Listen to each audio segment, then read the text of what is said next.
আসসালামু আলাইকুম। আজকে সর্বশেষ সংবাদ জানাবো আমি নুসরাত। প্রথমেই জানিয়ে দেব সংবাদ শিরোনাম।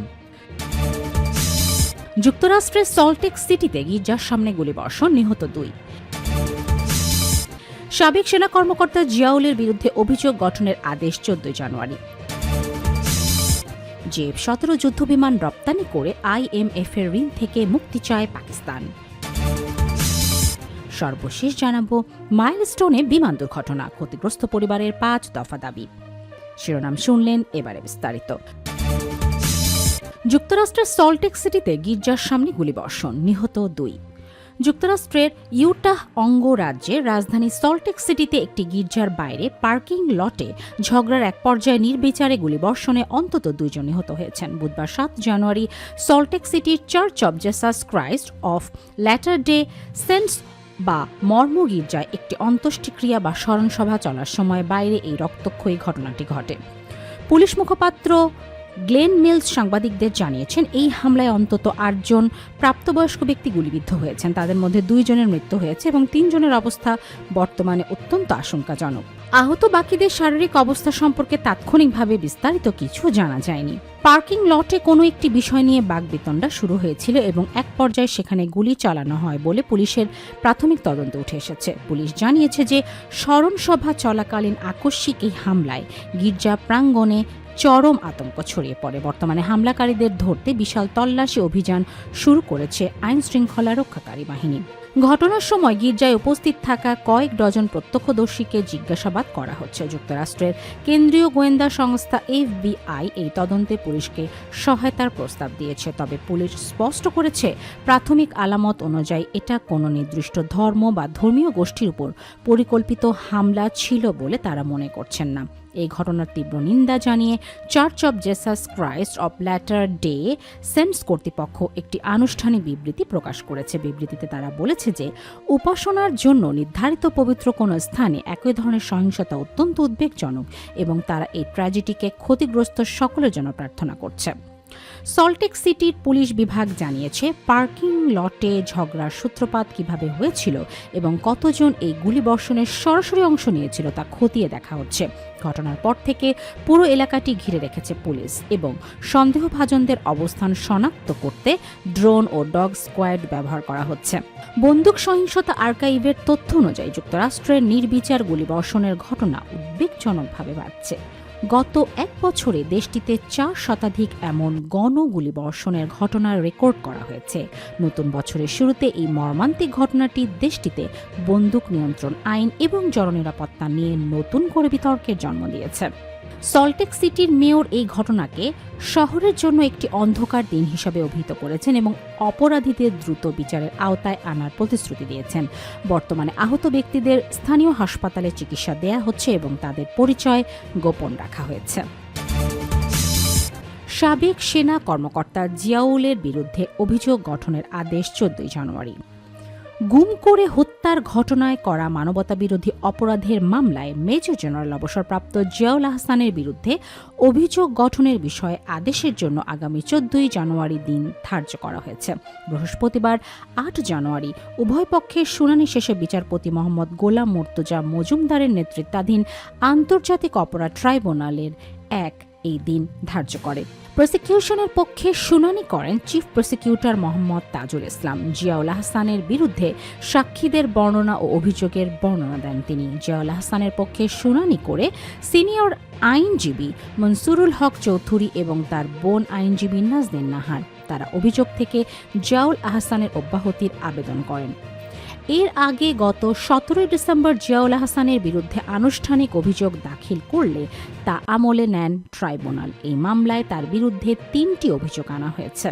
উল্লেখ্য, 2024 সালের 5 আগস্ট আওয়ামী লীগ সরকারের পতনের পর ওই বছরই 15 আগস্ট গভীর রাতে ঢাকার খিলক্ষেত এলাকা থেকে জিয়াউল আহসানকে আটক করা হয়। পরদিন তাকে নিউ মার্কেট থানায় দায়ের করা একটি হত্যা মামলায় গ্রেফতার দেখিয়ে আদালতে পাঠানো হয়। সেদিন তাকে রিমান্ডে নেওয়া হয়। পরে রিমান্ড শেষে কারাগারে পাঠানো হয়। এরপর তাকে বিভিন্ন মামলা সহ আন্তর্জাতিক অপরাধ ট্রাইব্যুনালের মামলাতেও গ্রেফতার দেখানো হয়। F-17 যুদ্ধবিমান রপ্তানি করে IMF এর ঋণ থেকে মুক্তি চায় পাকিস্তান। পাকিস্তানের প্রতিরক্ষা খাত JF-17 থান্ডার যুদ্ধ বিমান ও সুপার মুশাক প্রশিক্ষণ বিমানের বিশাল রপ্তানি আদেশের উপর ভিত্তি করে আন্তর্জাতিক মুদ্রা তহবিল IMF এর ঋণ নির্ভরতা থেকে চিরতরে মুক্তির স্বপ্ন দেখছে ইসলামাবাদ। দেশটির প্রতিরক্ষামন্ত্রী খাজা আসিফ দাবি করেছেন, আজারবাইজান, লিবিয়া, বাংলাদেশ ও নাইজেরিয়ার মতো দেশগুলো থেকে আসা প্রায় $10 বিলিয়ন প্রতিরক্ষা ত্রয়োদেশ পাকিস্তান ভঙ্গুর অর্থনীতিকে আমূল বদলে দিতে পারে। জ্যেষ্ঠ সাংবাদিক হামিদ মিরকে দেয়া এক সাক্ষাৎকারে আসিফ জানান, এই বিশাল বৈদেশিক মুদ্রার প্রবাহ দেশটিকে IMF এর কঠোর শর্তযুক্ত বেইল আউট প্রোগ্রামের বিকল্প হিসাবে একটি টেকসই ভিত্তি প্রদান করবে। এই অর্থনৈতিক আশাবাদের প্রধান স্তম্ভ হল আজারবাইজানের সঙ্গে সম্পাদিত $4.6 বিলিয়ন একটি মাইল ফলক চুক্তি, যার অধীনে দেশটি 40টি JF-17 ব্লক 3 যুদ্ধবিমান সংগ্রহ করবে। এটি পাকিস্তানের প্রতিরক্ষা রপ্তানির ইতিহাসে একক বৃহত্তম চুক্তি হিসাবে বিবেচিত হচ্ছে। এছাড়া লিবিয়ান ন্যাশনাল আর্মির সঙ্গে প্রায় $4 বিলিয়ন একটি চুক্তি চূড়ান্ত হয়েছে, যার মধ্যে 16টি যুদ্ধবিমান, 12টি সুপার মুশাক প্রশিক্ষণ বিমান অন্তর্ভুক্ত রয়েছে। নাইজেরিয়াও তাদের বিমানবহর বৃদ্ধিতে আগ্রহ দেখিয়েছে। একই সঙ্গে বাংলাদেশের সঙ্গেও JF-17 সংগ্রহের বিষয়ে উচ্চ পর্যায়ের আলোচনার গতি পেয়েছে, যা সফল হলে পাকিস্তানের রপ্তানি আয়ের ঝুলি আরও সমৃদ্ধ হবে। প্রতিরক্ষা মন্ত্রী খাজা আসিফ ইঙ্গিত দিয়েছেন যে সৌদি আরবের সঙ্গে থাকা $2 বিলিয়ন ঋণকে যুদ্ধবিমান চুক্তিতে রূপান্তর করার বিষয়েও আলোচনা চলছে। পাকিস্তান গত কয়েক বছরে IMF এর কাছ থেকে দফায় দফায় ঋণ নিলেও তা প্রায়ই কঠিন রাজস্ব সংস্কার ও ভর্তুকি ছাঁটাইয়ের শর্তে আবদ্ধ ছিল।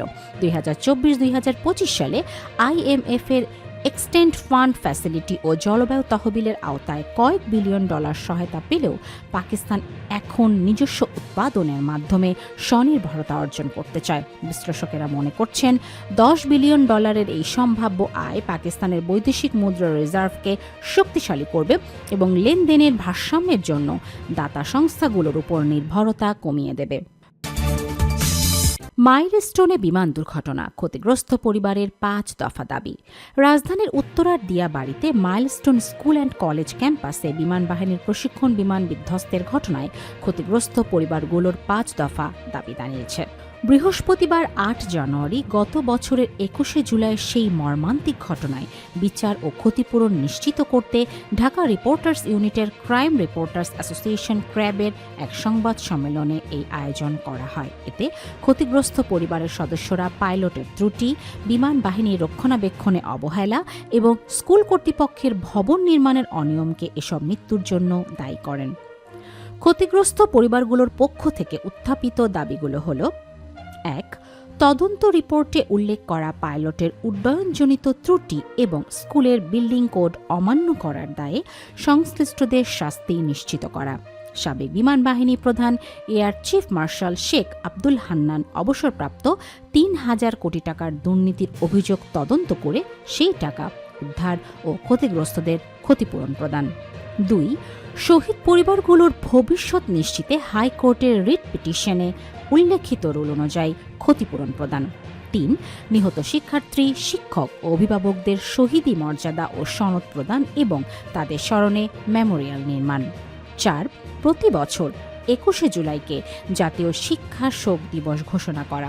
উত্তরায় একটি আধুনিক মসজিদ কমপ্লেক্স নির্মাণ এবং শিশুদের কবরের স্থায়ী রক্ষণাবেক্ষণ।